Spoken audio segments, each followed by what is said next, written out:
Everyone was expecting a bombshell today, but not quite this explosive.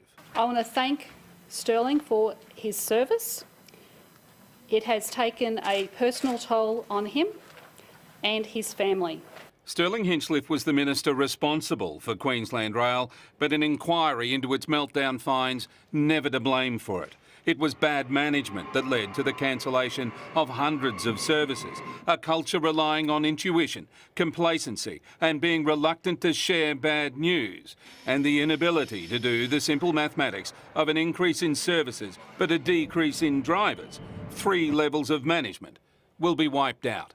I don't think there's any deliberate intent to hide information, perhaps not always being willing to share some bad news. Unions don't escape. Restrictive crewing rules saw a drop in productivity. QR ran on 10% undersupply, driven by providing overtime.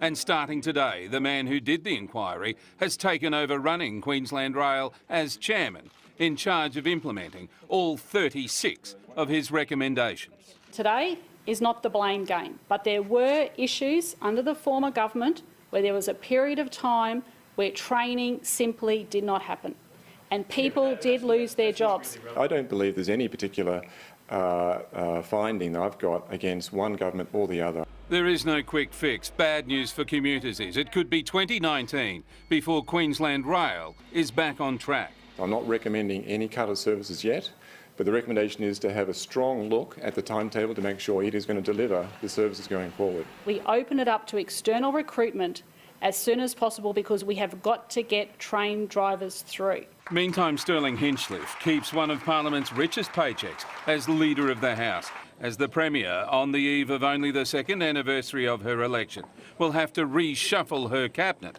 sparking fears of who else is on the chopping block. So, Shane, it means yet again the Premier has to reshuffle her cabinet. Oh, that's right, Melissa. The Premier might be tempted to leave Jackie Trad with Transport. It makes sense given her involvement in the Cross River Rail, and bring in some fresh faces to the cabinet. The plum job, though, is the Commonwealth Games. That's going to require someone photogenic.